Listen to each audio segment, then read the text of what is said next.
So you could see, you could understand it's very challenging, it's very competitive. That's the word.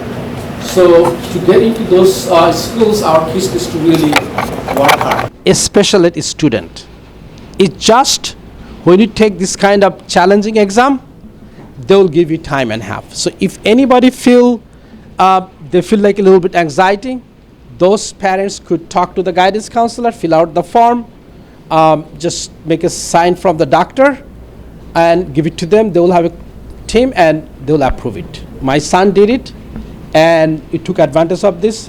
So if any of you feel their kids need extra time, that's the thing they should be doing. Math, science and engineering also at City College if you live in the Manhattan. Beside that, Brooklyn Latin, Queens Science is going to be too far for a lot of us. Our main goal is to get into the Bronx Science, Brooklyn Tech, Stuyvesant, and American Studies at Lehman College. Those are the things we want to really focus on. So we need to be really closely working with our kids. We need to really spend a lot of time, sit with them. We have to give up a lot of our times with other family activities, focus on their education. Because it really doesn't matter, you could help them with their math or English, but if you could make sure that they're sitting down, they're working on their specialist high school, that will make a big difference. Okay, last year we have a huge success. 80% of our kids got into the specialist high school. Out of 40 students, we almost make 32. And also some of our kids got into the Discovery program, and nothing would have been possible with the support of the parent. Okay. Doesn't matter how smart I became, doesn't matter how smart Mr. Scott is. If you parent support your kids and to get into the top colleges, their GPA, their SAT score, their extracurricular activities, all this is going to be matters, big deal. And if you go to those top high school, there are more opportunities because their education is way better than the regular high school. Even though they take the same geometry class, they do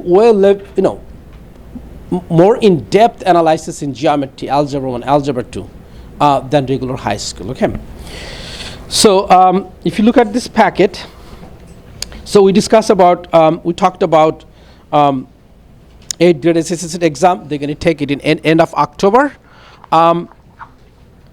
So as soon as they go back to school in September, their application is going to be due in October 1st week.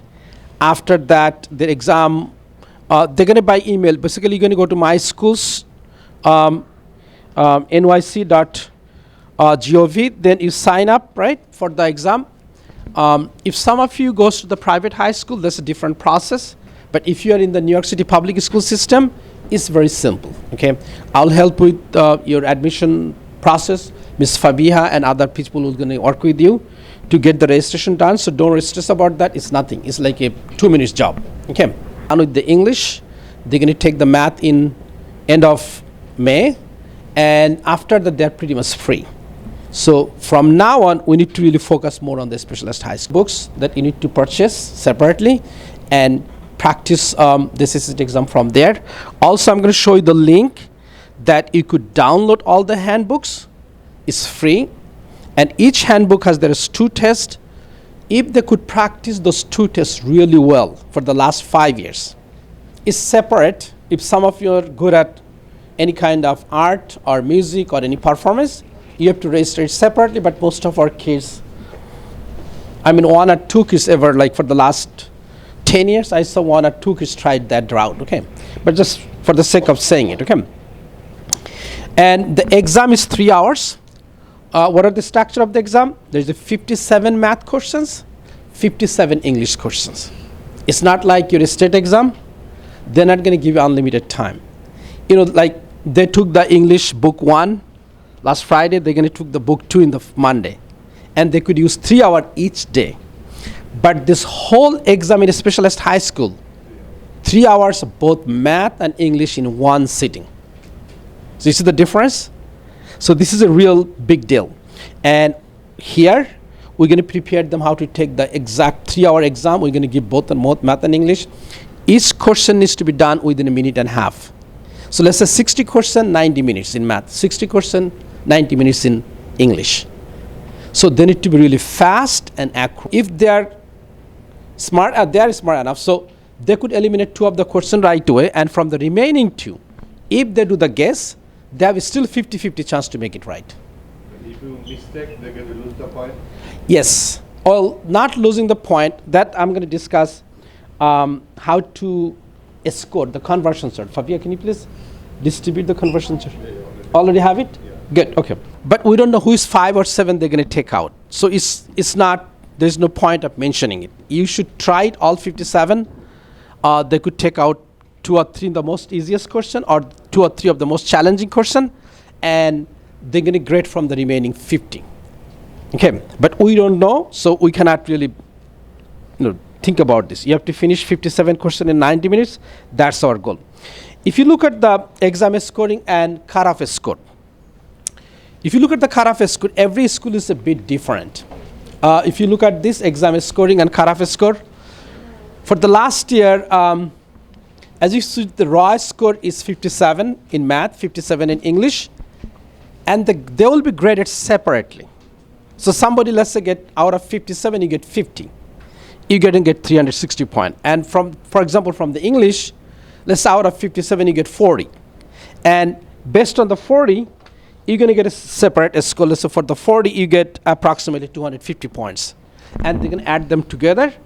This is the way you get your total final score. Okay. And so this is the reason. For example, for 19, you get 173. For 20, you get 170. It increases by 5 points. But if you look at 21 to 22, you get 21, you get 183, but 22 raw score, you get 187. That means it increased by 4 points. Do you see that?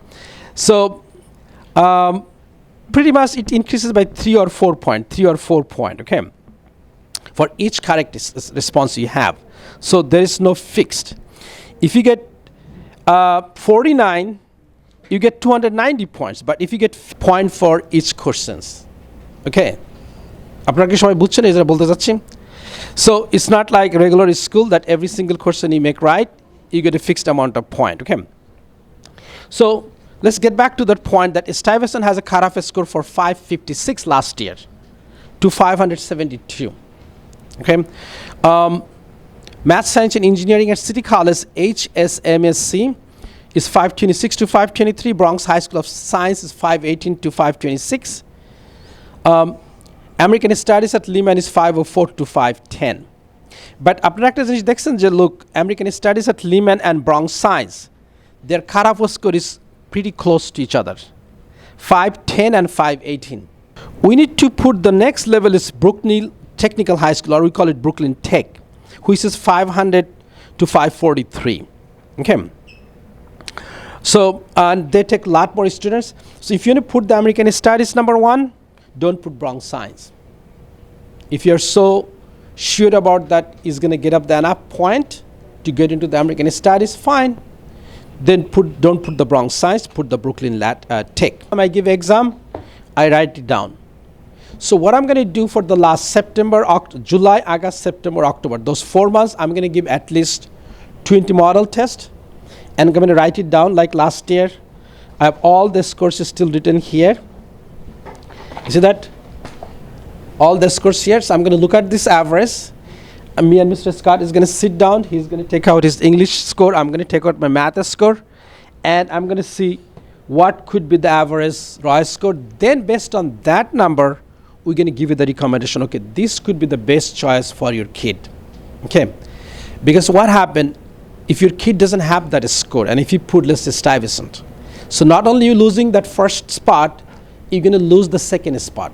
It's called ranking choice. It's called matching. Matching is something like, in this country, for example, USM, since you're putting this choice 3, you're not going to match. What's going to happen? Whoever put the first choice as Brooklyn Tech, out of this 1,000 seat, if you have, let's say, 600 kids put the first choice Brooklyn Tech, and if they have their point, they will be taken in. What's remaining? 400. Whoever put the number 2, if they have the score, they will be taken in. And for the third choice, usually nothing is remaining. But even they have the score, but since you put choice 3, you could ask me what happened. I have the cutoff score, but why I didn't get it? The reason, you did not put choice 1 to the Brooklyn Tech. So you make sure you put the choice based on your performance. And I already discussed about applying for the timeline. So you give the exam in October, then you're going to wait November, December, January, February. You're going to get the score in first week of March. Okay? They're going to send you letter by mail, also by email, also through your guidance counselor. You could print it out. They're going to print it out and they're going to let them know what's the status. Okay?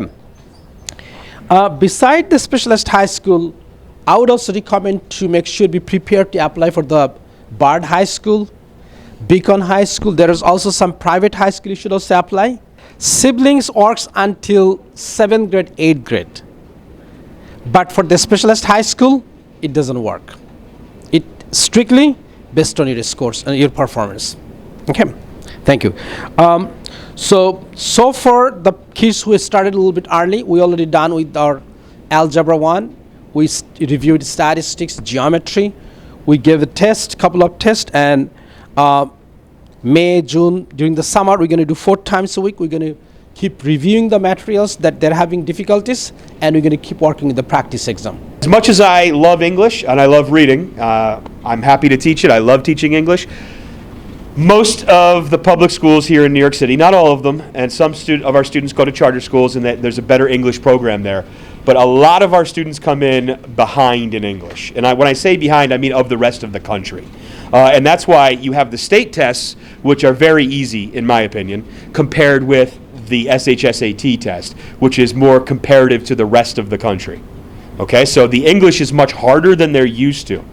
And because both tests are scored separately, you really should focus on the test you're doing best at and try to perfect it, because you're going to get more points, right? If you're, for example, most people are doing better at math than English. So if you're doing better at math, my recommendation would actually be to really focus in on that math and try to maximize your score. 55, 56, or even 57 out of 57 to get the maximum points from the scaled score. The thing I guess I want to say, backing up a little bit about cutoff scores, is that that's actually the last score of the last person that got into the school. So a lot of times when I'm talking to the kids about what scores they should be getting, I'm adding 15 scaled score points on top of that. So if the score to get into Bronx Science was 518, I'm saying let's aim for 533. That's a difference of only about 4 questions. If each question's about 4 points, 16 scaled score points, right? So that way they're not aiming for the bottom rung of the last person who got in the year before.